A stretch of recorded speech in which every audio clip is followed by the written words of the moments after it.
सिवनी के छपारा थाना के वैनगंगा नदी पर बने पुराने पुल से 2 युवकों ने छलांग लगा दी।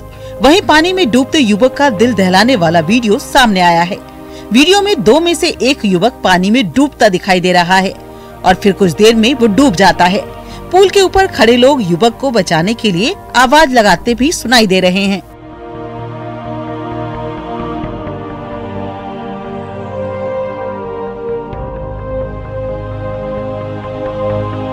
बताया जा रहा है कि दद्दू विश्वकर्मा और गणेश श्रीवास्तव दोनों युवक छपारा के ही रहने वाले हैं। हालांकि वहीं मौजूद लोगों ने एक युवक की जान बचा ली, लेकिन दूसरे को नहीं बचाया जा सका। पुलिस पूरे मामले की जांच में जुट गई है।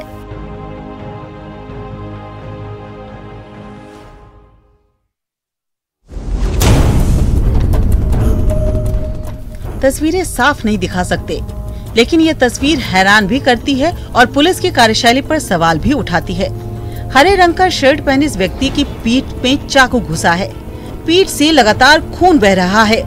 गढ़ा थाने में पुलिस युवक से पूछताछ कर रही है और जरूरी जानकारी जुटा रही है। युवक के साथ महिलाएं भी हैं जो इसकी परिजन हैं। सवाल ये है कि क्या ये जो पूछताछ पुलिस कर रही है वो इस परिस्थिति में इतनी जरूरी है? क्या ये जरूरी नहीं है कि जख्मी युवक को तुरंत अस्पताल पहुंचाया जाए? हालांकि बाद में पुलिस ने युवक को अस्पताल पहुंचाया। युवक का इलाज जारी है। घटना के बारे में बताया जा रहा है कि गोलू नाम के व्यक्ति ने नशे में धूत बदमाशों को गाली गलौज करने से मना किया था। इससे नाराज बदमाशों ने गोलू की पीठ में चाकू भोंक दिया और फरार हो गए। तरफ जो है एक चाकूबाजी की घटना हुई है, जिसमें गोलू और शंकर और उसके साथ का एक अन्य, ये 2 लोगों ने शराब पीने पे, या जो भी बात पूरी क्लियर नहीं है, सोनू और गणेश सिंगराहा को चाकू मारी पीठ में। तो अभी घायल जो है मेडिकल कॉलेज गया हुआ है। अभी उसका मुलाहिजा हो रहा है और अधिकारी गए हैं। शीघ्र ही उस पर कार्रवाई की जा रही है। घटना गढ़ा थाने के पचमठा मंदिर के पास की है। पुलिस आरोपियों की तलाश में जुट गई है।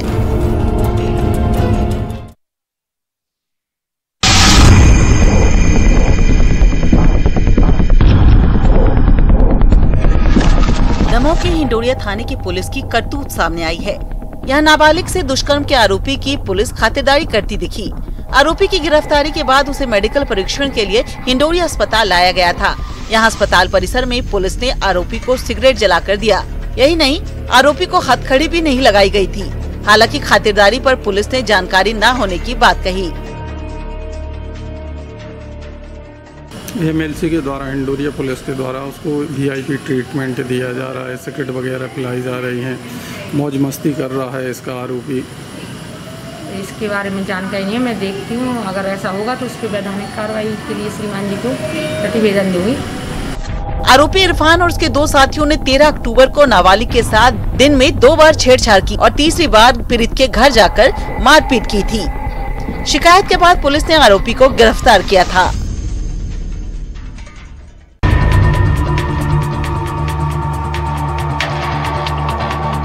उज्जैन में जहरीली शराब को लेकर प्रशासन का शिकंजा कसने लगा है।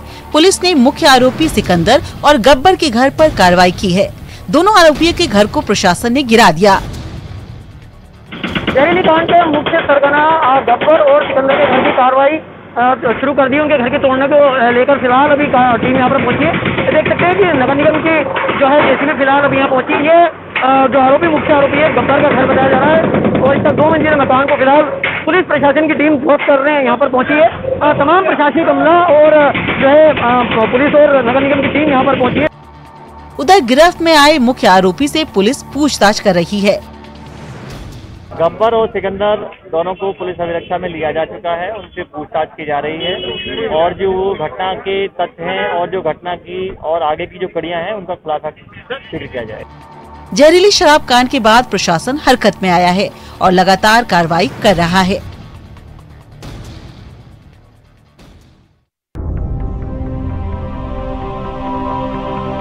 जहरीली शराब मामले में उज्जैन जिला प्रशासन नींद से जागा है। ताबड़तोड़ गिरफ्तारियां हो रही हैं। साथ ही मेडिकल स्टोर्स पर भी छापामार कार्रवाई जारी है। जिले से अब तक 900 लीटर स्प्रिट जब्त किया गया है। वहीं एडीएम और ड्रग इंस्पेक्टर के निर्देश पर मेडिकल स्टोर को सील किया गया है। स्प्रिट को लेकर कार्रवाई की जा रही है। स्प्रिट की जांच की जा रही है। इसमें इनके सेल परचेज रिकॉर्ड जांचे जा रहे हैं। इससे पहले गुप्ता सर्जिकल को सील किया हुआ है। उसके आधार पे आज हमने इंदौर से कुछ क्रय विक्रय रिकॉर्ड मांगे गए हैं जो स्टॉकिस्ट हैं इंदौर में। उनके यहाँ से इनके अभी बिल मिले हैं डॉक्टर सर्जिकल के, लेकिन इनके पास फिजिकल स्टॉक नहीं है। यहाँ पे फिजिकल स्टॉक बिल्कुल नहीं मिला है। इन्होंने माल को बेच दिया है, इनके कहे अनुसार इन्होंने बेच दिया है, और इसके बिल प्रस्तुत नहीं किए हैं। वहीं आबकारी विभाग भी अवैध शराब को लेकर कार्रवाई कर रहा है। विभाग की टीम ने 25 लीटर हाथ भट्टी शराब और 1200 किलो महुआ जब्त किया है।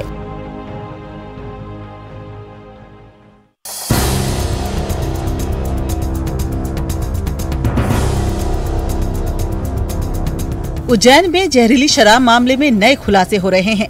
जांच कर रही एसआईटी को कई अहम सुराग मिले हैं। गवाहों के मुताबिक अवैध शराब का धंधा काफी समय से चल रहा था। आरोपी गब्बर और सिकंदर ने शराब बनाने का काम महज 500 रुपए में सीखा था, लेकिन केमिकल मिलाने में कुछ गड़बड़ी हो गई और शराब जहरीली हो गई। दोनों आरोपियों को पुलिस ने गिरफ्तार कर लिया है। इससे पहले नगर निगम ने इन दोनों को सस्पेंड कर दिया था। वहीं जिस पार्क में शराब बेची जाती थी उसके बारे में पार्क के माली ने भी जानकारी दी। ये तो मजदूरों के झुंड में कौन रहते थे, झोले उन्हों हाथ में रहते थे, ऐसी थैली रहती थी, उसको क्या झिंझर बोलते हैं, झिंझर की पोटली, वो पोटली पी के और वो खाली थैली बगीचे के अंदर फेंक देते थे और साफ मेरे को करना पड़ता था। शराब आबकारी विभाग के नाक तले बेची जा रही थी, लिहाजा 2 आबकारी विभाग के अधिकारियों को भी सस्पेंड किया गया है।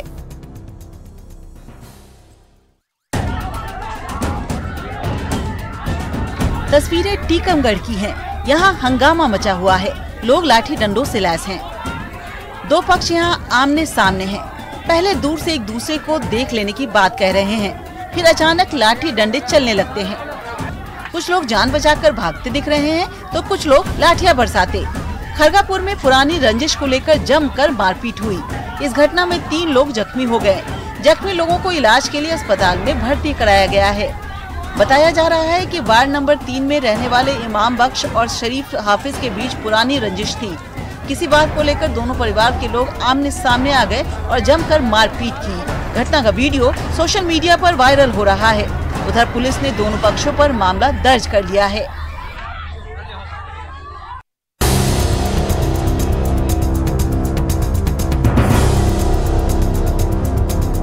धमतरी के प्रसिद्ध विंध्यवासिनी मंदिर के ट्रस्ट पर अधिकार को लेकर विवाद खड़ा हो गया है। इतना ही नहीं, घी खरीद को लेकर भी घोटाले की बात सामने आ रही है।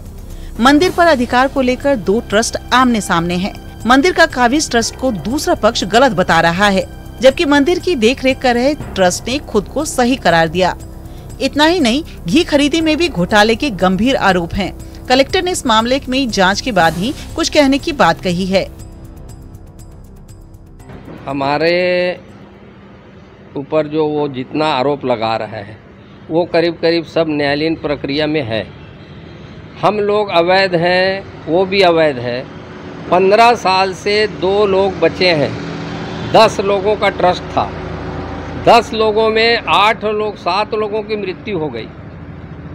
ये खुद कानून विरोधी काम किया है विनोद खंडेलवाल। कलेक्टर का कहना है कि मामले की जांच कराई जा रही है। डिटेल अभी उस पर मैंने एसडीएम को बोला है तो मंदिर के बाइलाज से लेकर अभी तक जितने भी ऑडिट रिपोर्ट में उनको एक बार निकालें और उसको देखने के बाद ही फिर कुछ कार्रवाई। माता मंदिर के अधिकार को लेकर हो रही लड़ाई बेहद दुर्भाग्यपूर्ण है। आस्था के केंद्र में आने वाले श्रद्धालु भी इसे लेकर दुख जता रहे हैं।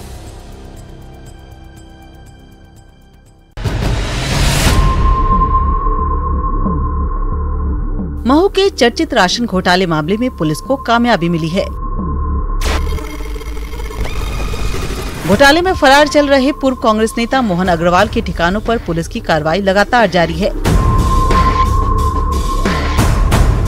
और इसी दौरान मानपुर इलाके के बिचौली गांव में खाली जमीन पर कंट्रोल से ब्लैक किए केरोसिन का अवैध तौर पर स्टोर करने के लिए टैंक बनाया गया था। तस्वीरों में किस तरह तेल का अवैध भंडारण किया जाता था, इसे आप देख सकते हैं। पुलिस ने 1 टैंकर से अधिक अवैध केरोसिन जब्त किया है। पुलिस ने अग्रवाल की गिरफ्तारी को लेकर इनाम भी घोषित कर रखा है।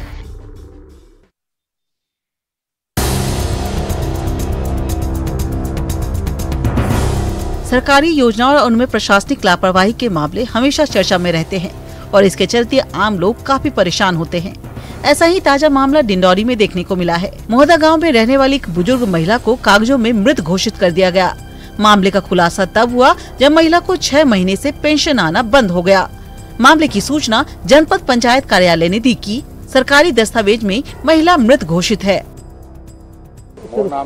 मोर नाम नानवती नाम है। क्या हुआ आपके साथ?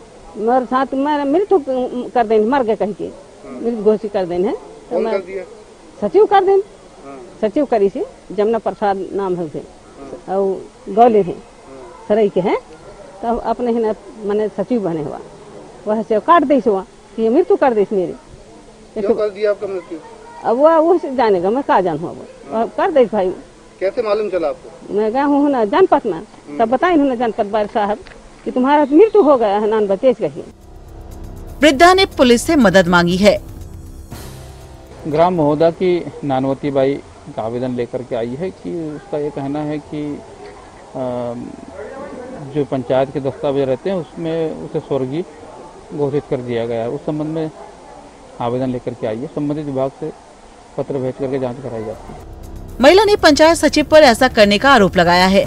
पुलिस ने जांच के बाद उचित कार्रवाई का भरोसा दिया है।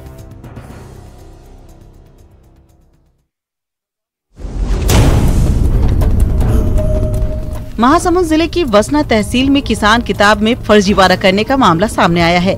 जांच के दौरान पटवारी के दफ्तर से फर्जी सील और किसान किताब भी जब्त किया गया है। वहीं आरोपी पटवारी को पुलिस ने गिरफ्तार कर लिया है।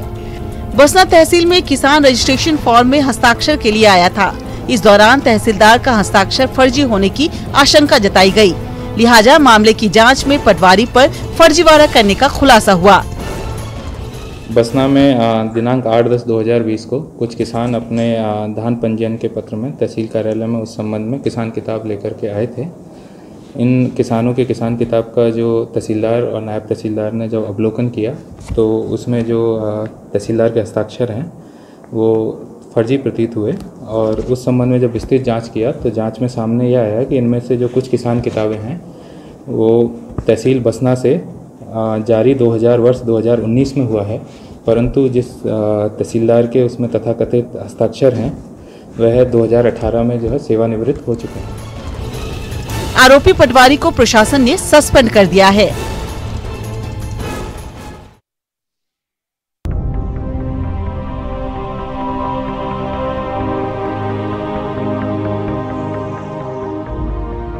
रायपुर में नशे के कारोबार पर पुलिस अब शिकंजा कसेगी।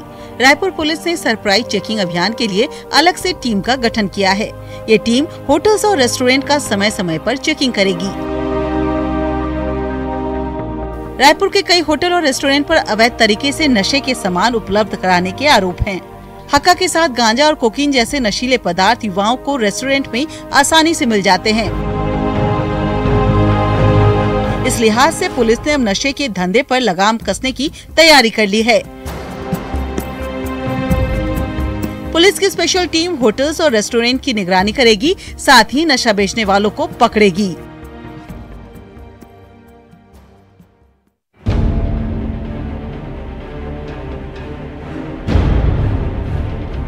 रायपुर में ड्रग्स सप्लाई मामले में पुलिस की जांच लगातार आगे बढ़ रही है। ड्रग्स सप्लाई मामले में दूसरे प्रदेशों के 3 बड़े ड्रग पेडलर पुलिस के रडार में आए हैं। इस मामले में पहले पकड़े गए आरोपियों के मोबाइल की जांच के आधार पर गोवा, मुंबई के 3 बड़े ड्रग पेडलर के मोबाइल नंबर पुलिस को मिले हैं। इन लोगों का पकड़े गए ड्रग पेडलर से संपर्क था। यही नहीं, ये लोग लगातार संपर्क में रहते थे। तीनों नंबर की पुलिस जाँच कर रही है। दरअसल पिछले 6 महीने के कॉल और चैट रिकॉर्ड के आधार पर पुलिस को ये क्लू मिला है। हालांकि 28 सितंबर के बाद से इनका आपस में कोई कांटेक्ट नहीं हुआ। पुलिस ने सबसे पहले 30 सितंबर को 2 आरोपियों को गिरफ्तार किया था। वहीं पुलिस अब इस मामले में मुंबई, गोवा के बड़े पेडलर की गिरफ्तारी की तैयारी में है।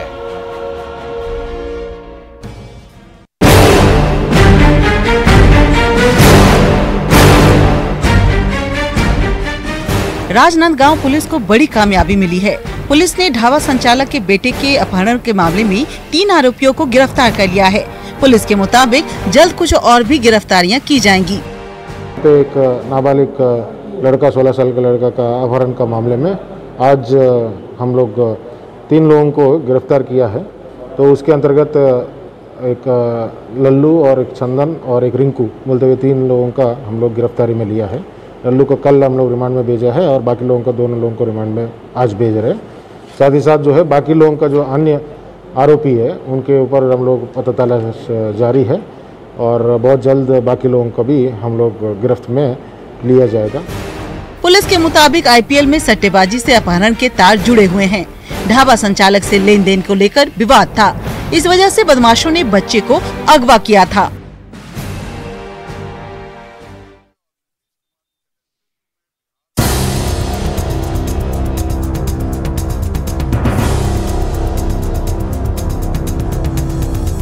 कोरोना के बढ़ते मरीजों को लेकर जिला प्रशासन गाइडलाइन का पालन न करने वाले पर सख्त रवैया अपना रहा है। तस्वीरें सूरजपुर की है। यहाँ बैरिकेडिंग लगाकर जांच की जा रही है। जिन लोगों ने मास्क नहीं पहना है उन पर जुर्माना किया जा रहा है। साथ ही मास्क क्यों पहनना जरूरी है समझाया भी जा रहा है। 2 महीने में प्रशासन ने मास्क न पहनने पर 6 लाख से ज्यादा जुर्माना वसूला है। देखिए, इसमें जिला मजिस्ट्रेट साहब ने, कलेक्टर साहब ने जो आदेश जारी किया, एसपी साहब और कलेक्टर साहब स्वयं भी फील्ड में जाते हैं और सारे अधिकारी जाते हैं, सभी तहसीलदार, नायब तहसीलदार और मैं खुद एडीएम और जितने भी हमारे नगर पालिका के अधिकारी हैं, जनपद के अधिकारी हैं, सब लोगों को समझाइश दे रहे हैं कि आपको मास्क पहनना है, सार्वजनिक स्थल पे शारीरिक सोशल डिस्टेंस दूरी का पालन करना है। और इसके अलावा हमने अभी तक जिले में 4,567 व्यक्तियों से 5,03,900 रुपये मास्क न पहनने के कारण वसूल किया है। उनको समझाया है, जरूरत पड़ने पर उनको मास्क भी हमने उपलब्ध करा दिया। कोरोना संकट बढ़ा है, ऐसे में सावधानी बरतने की जरूरत है।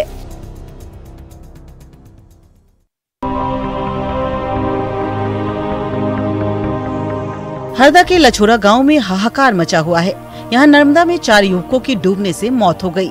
नर्मदा में स्नान को लेकर पाबंदी थी, बावजूद इसके युवक नदी में नहाने चले गए। बताया जा रहा है कि एक युवक नदी में डूबने लगा। बचाने गए 3 युवक डूब गए, जबकि एक को बचा लिया गया। 4 लड़के थे, हम हिराली गांव से आए थे और यहाँ तो पुलिस फोर्स लगी थी, पटवारी भी था हमारा। इधर से पीछे से आके वो टापू में गए। टापू से वो नहाने में गए थे। 12-13 लड़के आए थे गांव से, बता रहे वो। इसमें से एक तो बच गया है, उसको नाव वाले ने बचा लिया था। उसके बचाने के चक्कर में वो सब चले गए अंदर। कितने लोग डूबे हैं सर? 4। 2 की डेड बॉडी मिल गई है। मौके पर पुलिस और प्रशासनिक अमले के लोग मौजूद थे। पाबंदी के मद्देनजर इनकी तैनाती थी, बावजूद इसके हादसा हो गया।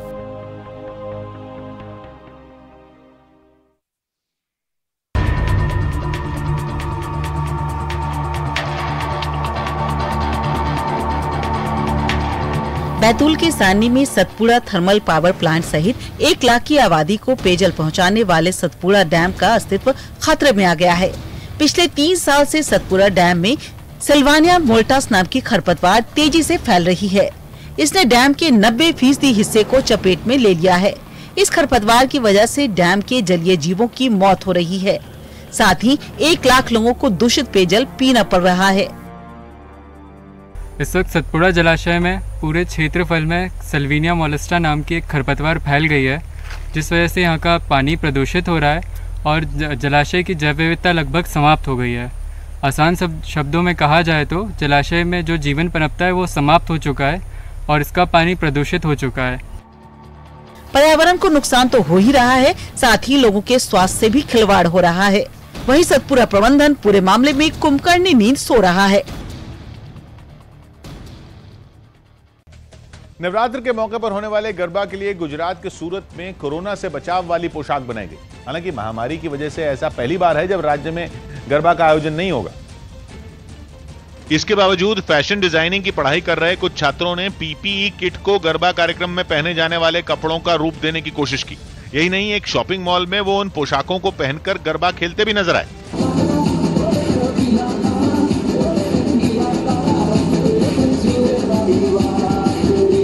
पोशाकों की खूबसूरती बढ़ाने के लिए छात्रों ने उन पर शीशे लगाने से लेकर पेंटिंग करने का काम किया। ये पहन के भी हम गरबा खेल सकते हैं इस कोरोना में भी, और ये पूरे सेफ है। छात्रों ने बताया कि इन पोशाकों को वो सिविल अस्पताल में अपनी जान पर खेलकर दूसरों की जान बचाने का काम कर रहे स्वास्थ्य कर्मियों को गिफ्ट करेंगे।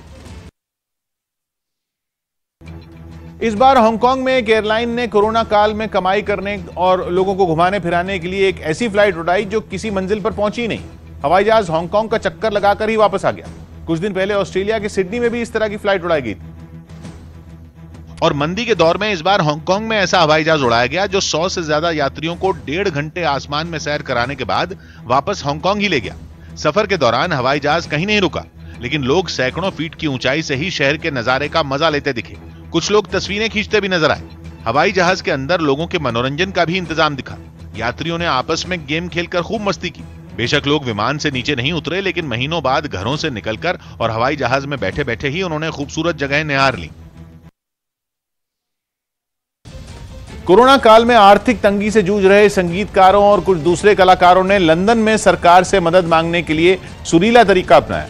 सरकार से राहत पैकेज की मांग उठाने के लिए वो बड़ी संख्या में सड़कों पर निकले, लेकिन आम प्रदर्शनों की तरह कलाकारों की आवाज में गुस्सा या तल्खी नहीं, बल्कि संगीत के सुर सुनाई दिए। सरकार का ध्यान खींचने के लिए संगीतकारों ने अपनी कला का ही इस्तेमाल किया और गाजे बाजे के साथ लंदन की सड़कों पर एक साइकिल रैली निकाली। कलाकार रंग बिरंगी लाइटों वाली साइकिल चलाते नजर आए। एक प्रदर्शनकारी तो डीजे डेक लगा रिक्शा लेकर वहां पहुंच गया। तस्वीरें देखकर एक बार को तो ऐसा लगा जैसे वहां प्रदर्शन नहीं बल्कि कोई रंगारंग कार्यक्रम चल रहा हो।